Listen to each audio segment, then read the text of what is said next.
2025 সালের এইচএসসি পরীক্ষার্থীরা আসসালামু আলাইকুম। স্বাগতম জানাচ্ছি বাংলাদেশ শিক্ষা বার্তার নতুন একটি ভিডিওতে। তোমরা যারা 2025 সালে এইচএসসি পরীক্ষা দিতে যাচ্ছ তাদের জন্য দুঃসংবাদ হচ্ছে তোমাদের পরীক্ষার আগে করোনা সংক্রমণের সংখ্যা কিন্তু অনেক পরিমাণ বেড়ে গেছে। তো প্রত্যেক দিনই কিন্তু এই সংক্রমণের সংখ্যা কিন্তু বাড়তেই আছে। তো এখন বিষয় হচ্ছে যে তোমাদের এই যে করোনা সংক্রমণের সংখ্যা যে বেড়েই চলেছে, এটা নিয়ে শিক্ষা প্রতিষ্ঠান কি বন্ধ হবে, বা তোমাদের করোনা সংক্রমণের সংখ্যা যদি আরও বেড়ে যায় তাহলে কি তোমাদের এইচএসসি পরীক্ষাকে স্থগিত করা হবে? এই বিষয় নিয়ে আজকের একটি নিউজ প্রকাশিত হয়েছে। তো তোমরা দেখতে পাচ্ছ যে আমি RTVর অনলাইন নিউজ পেপারে রয়েছি। তো এই নিউজটি তোমরা পুরোপুরি প্রথম থেকে শেষ পর্যন্ত দেখলে বুঝতে পারবা যে তোমাদের আসলে করোনা সংক্রমণের ফলে তোমাদের শিক্ষা প্রতিষ্ঠান বন্ধ করা হবে কিনা, তোমাদের পরীক্ষা স্থগিত করা হবে কিনা। কাজে আজকের এই ভিডিও তোমাদের জন্য খুবই গুরুত্বপূর্ণ। অবশ্যই তোমরা প্রথম থেকে শেষ পর্যন্ত দেখবা এবং পাশাপাশি তোমাদের এইচএসসি পরীক্ষার সকল ধরনের সাজেশন, সকল ধরনের টিপস এবং সকল আপডেট কিন্তু আমাদের চ্যানেল থেকে পেয়ে যাবা। পরীক্ষার পর ইউনিভার্সিটি ভর্তি পরীক্ষা, ইউনিভার্সিটিতে ভর্তি A to Z আমাদের চ্যানেল থেকে পেয়ে যাবা। কাজে আমাদের চ্যানেলটি তোমাদের খুবই প্রয়োজনীয়। আমাদের চ্যানেলটি সাবস্ক্রাইব করে রাখো এবং পাশে থাকা বেল আইকনটি বাজিয়ে দিয়ে রাখো, যাতে নতুন ভিডিও আপলোড করার সাথে সাথেই সেটি তোমাদের নোটিফিকেশনে চলে যায়। সো আসো আমরা মূল বিষয়ে চলে আসি। তো দেখো, এখানে যে RTVর অনলাইন নিউজ পেপার রয়েছে, এখানে তোমরা হেডলাইন দেখতে পাচ্ছ যে বাড়ছে করোনা, শিক্ষা প্রতিষ্ঠান বন্ধ নিয়ে যা জানা গেল। এই নিউজটি আমি তোমাদের বিস্তারিত পড়ে শোনাচ্ছি। তো দেখো, দেশে হঠাৎ করোনা ভাইরাসের সংক্রমণ বাড়তে শুরু করেছে। এ অবস্থায় দেশের সব শিক্ষা প্রতিষ্ঠানে সতর্কতামূলক ব্যবস্থা জোরদার করতে বিশেষ নির্দেশনা দেওয়া হয়েছে। তবে বর্তমান পরিস্থিতিতে শিক্ষা প্রতিষ্ঠানগুলো খোলা নিয়ে শিক্ষার্থী ও অভিভাবকদের মধ্যে সংশয় দেখা দিয়েছে। তবে বিষয়টি পরিষ্কার করেছেন মাধ্যমিক ও উচ্চ মাধ্যমিক শিক্ষা অধিদপ্তরের পরিচালক মাধ্যমিক অধ্যাপক ডক্টর খান মঈনুদ্দিন আল মাহমুদ সোহেল। তো দেখো, বিষয়টি কিন্তু তিনি নিশ্চিত করেছেন। তো শুক্রবার গণমাধ্যমকে তিনি বলেন, করোনা সংক্রমণের প্রতিরোধে আমরা ইতিমধ্যে নির্দেশনা জারি করেছি। সেই নির্দেশনা অনুযায়ী শিক্ষা প্রতিষ্ঠানগুলো প্রস্তুতি নিচ্ছে। অভিভাবকদেরও অনুরোধ করব তারা যেন তাদের সন্তানদের সে অনুযায়ী প্রস্তুত করেন। ডক্টর খান মঈনুদ্দিন আরও বলেন, বর্তমান পরিস্থিতিতে বিদ্যালয় বন্ধ রাখার সুযোগ নেই। আগামী রোববার থেকে বিদ্যালয় খুলছে। করোনা সংক্রমণের প্রতিরোধের ব্যবস্থাগুলো সবাইকে মানতে হবে। এদিকে করোনা রোধে 15 জুন একটি নির্দেশনা জারি করে মাওসি, এতে ডেঙ্গু প্রতিরোধে সচেতনতামূলক ক্যাম্পেইন পরিচালনা এবং করোনা প্রতিরোধে 5টি স্বাস্থ্যবিধি কঠোরভাবে মেনে চলার নির্দেশ দেওয়া হয়েছে। মাওসি জানায়, শিক্ষা মন্ত্রণালয় ও অধিদপ্তরের যৌথ নির্দেশনায়।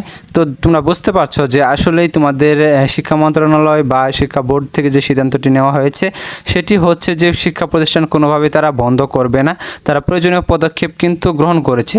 তবে হ্যাঁ, এটা যদি সিরিয়াস আকার ধারণ করে এবং করোনা সংক্রমণের সংখ্যা যদি অনেক বেড়ে যায় তাহলে কিন্তু দেখা যাবে যে তারা শিক্ষা প্রতিষ্ঠান বন্ধ করতে বাধ্য হবে। তো তারা যতই বলুক যে শিক্ষা প্রতিষ্ঠান বন্ধ করবে না, করোনা পরিস্থিতি বেড়ে গেলে তারা বন্ধ করতে বাধ্য হবে, তখন কিন্তু তাদের কোনো উপায় থাকবে না। তো তোমরা যারা শিক্ষার্থীরা রয়েছে তোমরা অবশ্যই এটা নিশ্চিত থাকো যে করোনা পরিস্থিতি যদি বেড়ে যায় তাহলে তোমাদের শিক্ষা প্রতিষ্ঠান বন্ধ হয়ে যাবে এবং তোমাদের পরীক্ষাটা পিছিয়ে যাবে। এটা যে কোনো মুহূর্তে হতে পারে। ধরো যে তোমাদের কয়েকটা পরীক্ষা হয়ে গেল, এই মুহূর্তে তোমাদের করোনা পরিস্থিতি দেখা গেল যে আরও অবনতি হলো, তাহলে দেখা যাবে যে তোমাদের শিক্ষা প্রতিষ্ঠান কিন্তু বন্ধ করে দেওয়া হবে এবং তোমাদের পরীক্ষাটা পিছিয়ে দেওয়া হবে। এটা হতে পারে তোমাদের 4-5টা পরীক্ষা শেষ হওয়ার পর, বা তোমাদের 6-7টা পরীক্ষা শেষ হওয়ার পর, এরকমটা হতে পারে, বা প্র্যাকটিক্যাল পরীক্ষার আগেও হতে পারে। এটা আসলে বলা যায় না। তো করোনা সংক্রমণের সংখ্যাটা যদি বেড়ে না যায় তাহলে কিন্তু দেখা যাবে যে তোমাদের এই স্কুল বন্ধ বা তোমাদের পরীক্ষা স্থগিতের যে বিষয়টি সেটি কিন্তু আর হবে না। তবে শিক্ষা মন্ত্রণালয় বা শিক্ষা বোর্ডগুলো কিন্তু অনেক কঠিন ব্যবস্থা কিন্তু তোমাদের জন্য গ্রহণ করেছে। তোমাদের জন্য যেসব নির্দেশনাগুলো দেওয়া হয়েছে সেসব নির্দেশনাগুলো তোমাদের অবশ্যই মানতে হবে। যেমন ধরো, তোমাদের ক্যালকুলেটরের নির্দেশনা দেওয়া হয়েছে 6টি ক্যালকুলেটর তোমরা ব্যবহার করতে পারবা। এটা কিন্তু তারা ঢাকা শিক্ষা বোর্ডের ওয়েবসাইটে কিন্তু নোটিশের মাধ্যমে কিন্তু প্রকাশ করে দিয়েছে। পাশাপাশি তোমাদের অবশ্যই পরীক্ষার কেন্দ্রে যাওয়ার সময় মাস্ক ব্যবহার করতে হবে এবং হ্যান্ড স্যানিটাইজার ইউজ করতে হবে। তো হ্যান্ড স্যানিটাইজার ইউজের যে বিষয়টি সেটি হচ্ছে যে তোমাদের মাস্ক কিন্তু তোমরা বাড়ি থেকে ব্যবহার করবা, অর্থাৎ বাড়ি থেকে তোমরা নিয়ে যাবা। হ্যান্ড স্যানিটাইজার তোমাদের বাড়ি থেকে নিতে হবে না। তোমাদের পরীক্ষার কেন্দ্রে প্রত্যেকটা প্রবেশদ্বার, অর্থাৎ তোমরা যে পরীক্ষার কেন্দ্রে যে গেট রয়েছে, মেইন গেট সহ যে কয়টা গেট রয়েছে যেখান দিয়ে শিক্ষার্থীরা প্রবেশ করবে, সেখানে কিন্তু হ্যান্ড স্যানিটাইজার কিন্তু কেন্দ্র কর্তৃপক্ষ রাখবে এবং তোমাদের প্রত্যেকটা শিক্ষার্থী প্রবেশ করার সময় সেটি তোমাদের ব্যবহার করাবে, তারপর তোমাদের প্রবেশ করাবে। তো এটা নিয়ে তোমরা কোনো টেনশন করো না যে তোমাদের হ্যান্ড স্যানিটাইজার কিনতে হবে। তো তোমরা যারা শিক্ষার্থীরা রয়েছ, তোমাদের আরও নতুন নতুন আপডেট অবশ্যই সামনের ভিডিওগুলোতে আসতে চলেছে এবং সাজেশনগুলো আসতে চলেছে।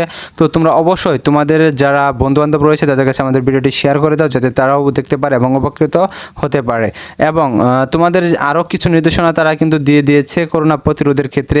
যেসব নির্দেশনাগুলো দিয়ে দিয়েছে সেসব নির্দেশনাগুলো কিন্তু তোমাদের অবশ্যই শিক্ষার্থীদের মানতে হবে। দেখতে পাচ্ছ যে এখানে আরটিভি নিউজেই কিন্তু নির্দেশনাগুলো দেওয়া রয়েছে। যেমন ধরো প্রথমে দেওয়া রয়েছে সাবান ও পানি দিয়ে অন্তত 20 সেকেন্ড ধরে হাত ধোয়ার অভ্যাস গড়ে তুলতে হবে, জনবহুল স্থানে যাওয়া এড়িয়ে চলা এবং বাইরে গেলে মাস্ক পরিধান করতে হবে, আক্রান্ত ব্যক্তি থেকে দূরত্ব বজায় রাখতে হবে, অন্যদের থেকে অন্তত 3 ফুট দূরে থাকতে হবে, চোখ নাক ও মুখে হাত দেওয়ার আগে হাত পরিষ্কার করতে হবে, হাঁচি বা কাশির সময় মুখ ঢাকতে টিস্যু, রুমাল বা কনুইয়ের বাজ ব্যবহার করতে হবে।